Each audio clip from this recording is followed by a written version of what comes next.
Salut à tous les amis, bienvenue sur cette chaîne, une chaîne qui sera consacrée au football. Il y aura plusieurs concepts, des previews, des débriefs de matchs, des réacts à l'actu du football.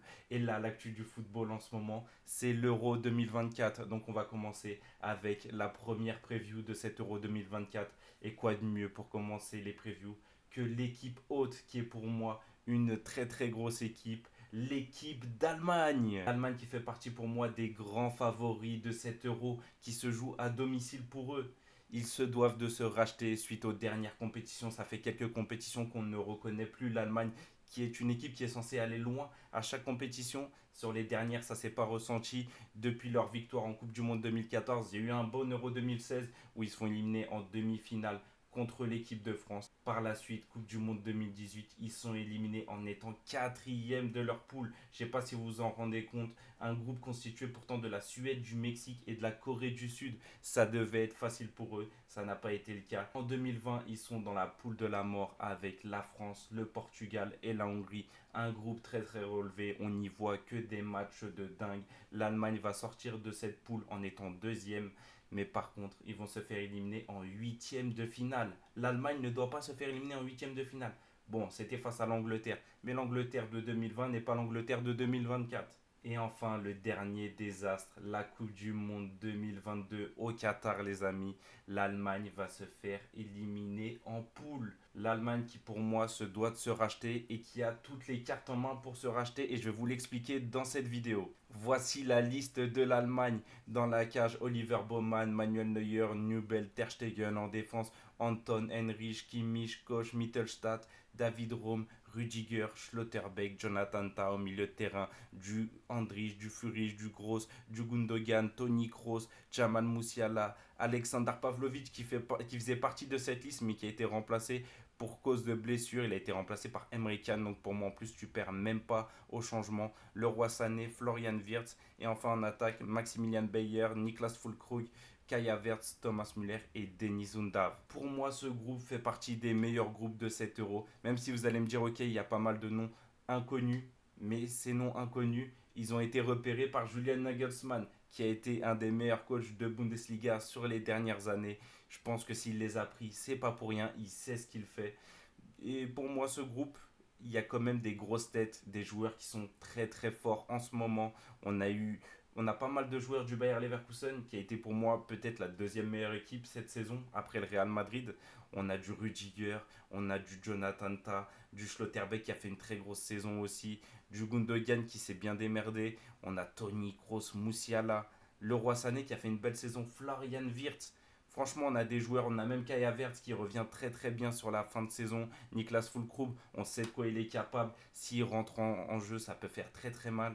Franchement, on est vraiment sur un très beau groupe du côté de l'Allemagne. Voici ce que donnerait le 11 probable. Manuel Neuer dans la cage, une charnière centrale, Jonathan Tah, Antonio Rudiger. Donc voilà, quand on dit que c'est les deux meilleures équipes cette saison, on a les deux défenseurs centraux de ces deux équipes. Ça peut faire très très mal. On a Kimmich sur le côté droit, Mittelstadt sur le côté gauche. Au milieu de terrain, on aura un milieu à 3.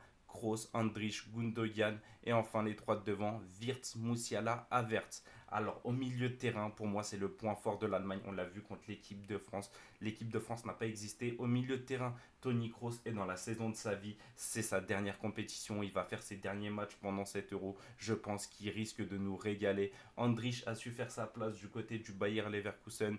Gundogan, il a réussi à faire une saison à peu près bonne dans un Barça où c'était pas simple au milieu de terrain, il y avait beaucoup d'absence. Avoir le niveau de Gundogan sur cette compétition, Florian Wirtz, la révélation de l'année, quel joueur, quel plaisir de regarder ce maestro. Il risque de nous régaler pareil, même si sur la fin de la saison, il était un peu sur la jante. On sent qu'il avait un peu plus de mal à finir la saison. Xabi Alonso l'a beaucoup ménagé. Avoir son niveau pareil sur cet euro. Jamal Musiala, il doit nous prouver, c'est à lui de nous prouver qu'il est capable dans les grosses compétitions de faire mal, d'être un leader offensif pour son équipe, parce que cette saison on l'a pas trop vu du côté du Bayern Munich. Enfin, le Bayern Munich n'a pas été très bon, du coup ça s'en est ressenti sur pas mal de joueurs.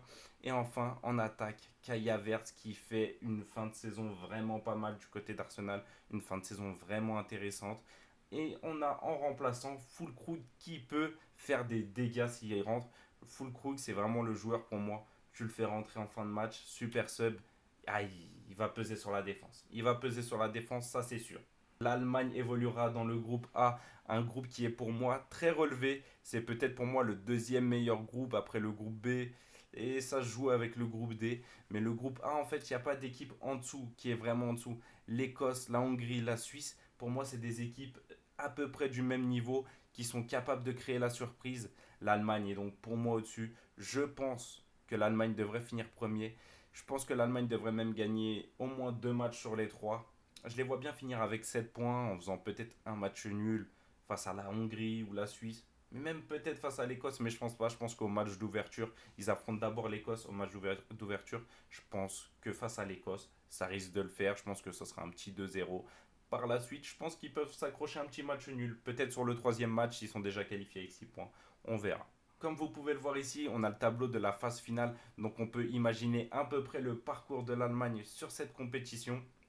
Donc du coup, l'Allemagne, s'il finit premier de leur groupe, ils joueront contre le deuxième du groupe C. Le deuxième du groupe C, qui pourrait être le Danemark, la Serbie. Attention à l'Angleterre, il ne faut pas une mauvaise surprise de l'Angleterre.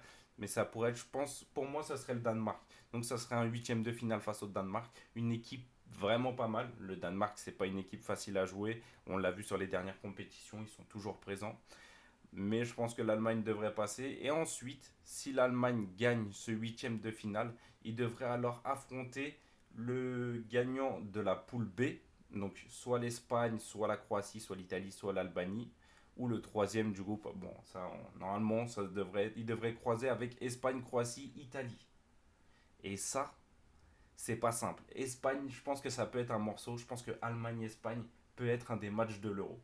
Allemagne-Espagne, c'est deux styles différents mais proches à la fois. Ça nous ferait un quart de finale vraiment incroyable. Je pense que ça serait réellement le plus beau match de la compétition. Et ensuite, en demi-finale, l'Allemagne peut croiser avec l'équipe de France si l'équipe de France finit première de son groupe. Et ça nous donnerait une demi-finale remake de l'Euro 2016. Et en plus, ce qui est marrant, c'est que l'Euro 2016, c'était en France. La France a gagné. Là, c'est l'Euro 2024. C'est en Allemagne. Est-ce que l'Allemagne va gagner? Ça serait un remake incroyable. Et après, bon, en finale, tu peux croiser toutes les équipes que tu n'as pas croisées. Maintenant, on va passer sur les petits pronostics de cet Euro 2024 concernant l'Allemagne. Donc moi, comme je vous l'ai dit, pour moi, c'est mes favoris de cette compétition. Je les vois remporter l'Euro. La cote, je crois qu'elle est à peu près à 8, peut-être 7-8, un truc comme ça. Cote à 7. Le meilleur buteur pour moi de cette équipe, j'hésite. Il y a pas mal de joueurs qui peuvent être meilleurs buteurs. Je vois pas un buteur qui va se détacher plus que ça. Donc pour moi, avec peut-être 3 ou 4 buts, je pourrais être meilleur buteur de l'Allemagne sur cette compétition. J'ai envie de croire à Moussiala. J'ai envie de croire que Moussiala peut être le meilleur joueur de cette équipe d'Allemagne, ou dis-moi le meilleur buteur.